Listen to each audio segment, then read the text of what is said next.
बिस्मिल्लाहिर्रहमानिर्रहीम। अस्सलाम वालेकुम स्टूडेंट्स। एक्सरसाइज 2A को कंटिन्यू करेंगे। आज के लेक्चर में हम क्वेश्चन नंबर 18 और 19 को सॉल्व करेंगे। तो चलिए स्टार्ट करते हैं।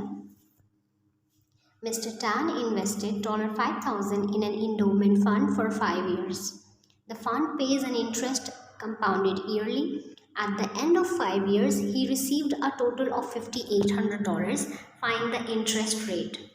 सवाल में आपको कहा जा रहा है कि मिस्टर टैन एक इंडोमेंट फंड में $5,000 इन्वेस्ट करते हैं 5 साल के लिए।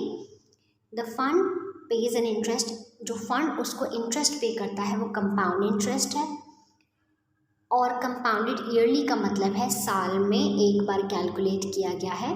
5 साल के बाद जो उसको अमाउंट मिलेगी वो होगी $5,800। तो आपने इंटरेस्ट रेट को कैलकुलेट करना है। तो देखिए जो अमाउंट उसने इन्वेस्ट की 5,000 वो हो गया प्रिंसिपल। अब जो 5 साल के बाद उसको अमाउंट मिलेगी वो है 5,800। ये 5,800 क्या है? देखिए प्रिंसिपल, जब जो अमाउंट जमा की जाती है वो प्रिंसिपल होती है। प्रिंसिपल के बाद जो टोटल अमाउंट मिलती है उसमें कोई अमाउंट ऐड हुई होती है। जो अमाउंट ऐड होती है वो कहलाती है इंटरेस्ट। तो यानी प्रिंसिपल में इंटरेस्ट ऐड हो गया। तो याद कीजिए कि प्रिंसिपल में जब हम इंटरेस्ट ऐड करते हैं तो वो किसके इक्वल होता है? वो होता है अमाउंट। तो बेसिकली ये जो $5,800 आपको गिवन है ये क्या है? अमाउंट। और आपने कैलकुलेट करना है इंटरेस्ट रेट। तो देखिए कंपाउंड इंटरेस्ट का जो क्वेश्चन होता है उसमें 2 फॉर्मूलाज आप यूज़ करेंगे। कंपाउंड इंटरेस्ट I = A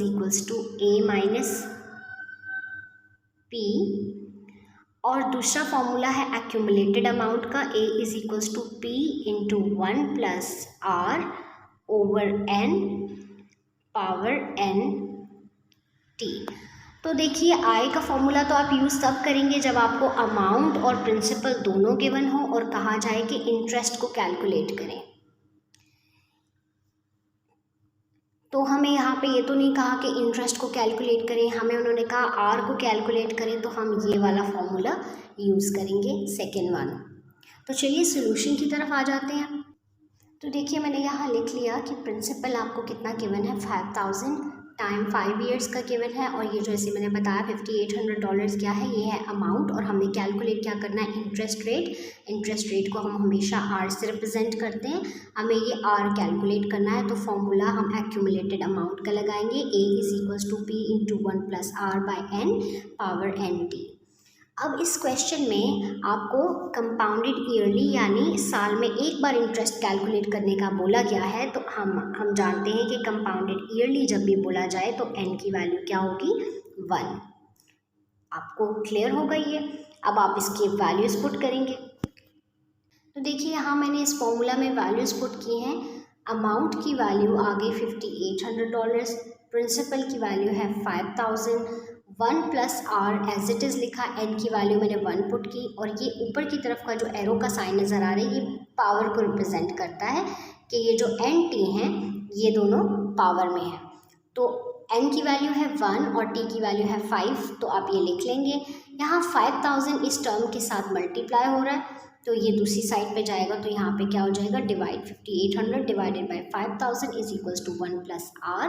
और 1 को 5 से मल्टीप्लाई करेंगे तो क्या आ जाएगा? 5। 5,800 को 5,000 से डिवाइड किया तो 1.16 आ गया वैल्यू। और ये दोनों एज इट इज़ आ जाएंगे। अब यहाँ पे देखिए आपको R की वैल्यू कैलकुलेट करनी है तो इस पावर को ख़त्म करना ज़रूरी है। तो पावर 5 को ख़त्म करने के लिए हम अगर इसको मल्टीप्लाई 1/5 कर दें तो ये 5 और 5 कैंसिल हो जाएंगे। तो हम यही करेंगे, यहाँ पे दोनों साइड्स पे क्या पावर ले लेते हैं? 1/5। अब यहाँ पे देखिए पावर 1/5 मैंने यहाँ पे भी ले ली और यहाँ से कैंसिल हो गई। जैसे मैंने बताया 5 × 1/5 कैंसिल हो जाएंगे। अब आप कैलकुलेटर पे 1/5 को सॉल्व करें तो आपके पास वैल्यू आएगी 0.2। तो हम 1.16 एज इट इज़ लिख देते हैं और इसकी पावर लिख देते हैं 0.2 = 1 + R।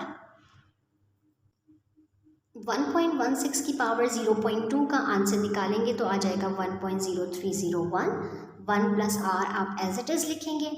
अब यहाँ पे ये 1 प्लस हो रहा है, दूसरी साइड पे इसको ले जाएंगे तो माइनस हो जाएगा। 1.0301 में से माइनस करेंगे 1 तो आपके पास वैल्यू आएगी आर की 0.03012।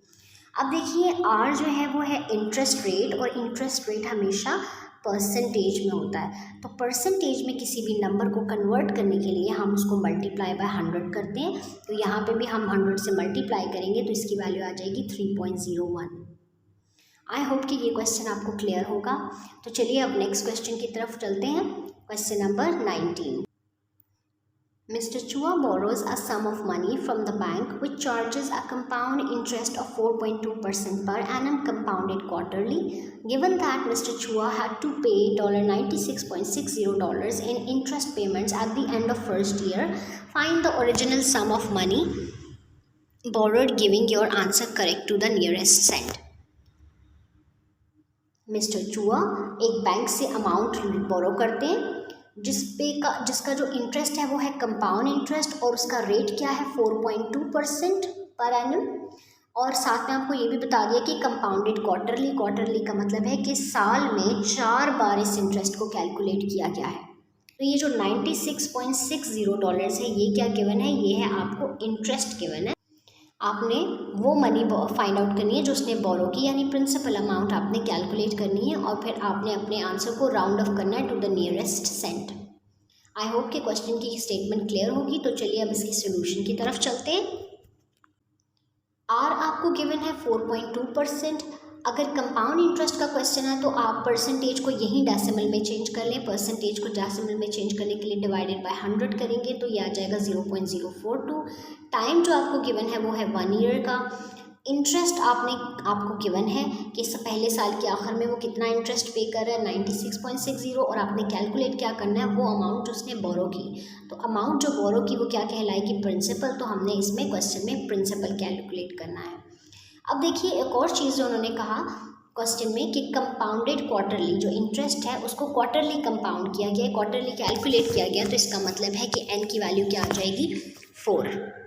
अच्छा, जैसे कि आप जानते हैं कि कंपाउंड इंटरेस्ट के क्वेश्चंस में आप 2 फार्मूलाज ही यूज़ करेंगे।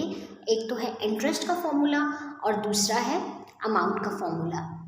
इंटरेस्ट का फॉर्मूला है I = A माइनस P, और दूसरा फॉर्मूला है अमाउंट का which is equals to P × 1 + R divided by N power NT। तो देखिए अगर आपको अमाउंट और प्रिंसिपल दोनों गिवन हो और इंटरेस्ट कैलकुलेट करना हो तब तो आप ये फॉर्मूला यूज़ करेंगे। लेकिन इस क्वेश्चन में आपको ना ही अमाउंट गिवन है और ना ही प्रिंसिपल। दोनों ही फॉर्मूलाज में देखें तो अमाउंट और प्रिंसिपल आपको नज़र आएगा।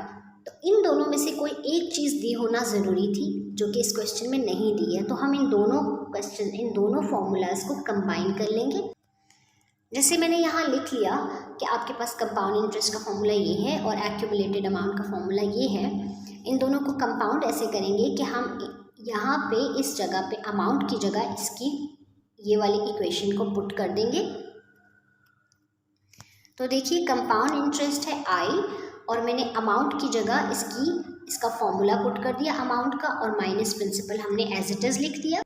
अब यहाँ देखें प्रिंसिपल इन दोनों अमाउंट्स में कॉमन आ रहा था तो मैंने यहाँ प्रिंसिपल कॉमन ले लिया। ये मैंने आगे स्क्वायर ब्रैकेट यूज़ की 1 + R/n power NT minus principal बाहर निकल गया तो यहाँ पे क्या आ जाएगा 1। अब आप वैल्यूज़ पुट करें फॉर्मूला के अंदर। I की वैल्यू आपको गिवन थी 96.60, प्रिंसिपल नहीं गिवन तो प्रिंसिपल एज इट इज़ लिख दिया। 1 + R की वैल्यू है 4.2 जिसको हमने डेसिमल में चेंज किया था तो 0.042 है, डिवाइडेड बाय n इस क्वेश्चन में 4 है, पावर n की वैल्यू है 4 और t की वैल्यू है 1 तो और -1 एज इट इज़ आ जाएगा। अब देखिए 0.042 को यहाँ पे मैंने 4 से डिवाइड किया और इसको 1 में ऐड किया तो मेरे पास जो अमाउंट आई वो है 1.0105। पावर 4 1 4 ही आ जाएगा, -1 एज इट इज़ लिख दिया। जब आप 1.0105 की पावर 4 को कैलकुलेटर पे कैलकुलेट करते हैं तो ये आ जाएगा 1.04267 -1 एज इट इज़। अब इन दोनों टर्म्स को माइनस कर लें तो आपके पास जो अमाउंट आएगी वो है 0.04267। ये यहाँ मल्टीप्लाई हो रही थी, दूसरी साइड पे जाकर 96 के नीचे क्या हो गई, डिवाइड। तो मैंने यहाँ लिख दिया 96.60 डिवाइडेड बाय 0.04267। दोनों टर्म्स को आप डिवाइड करेंगे तो जो आपके पास प्रिंसिपल की वैल्यू है वो है $2264.8।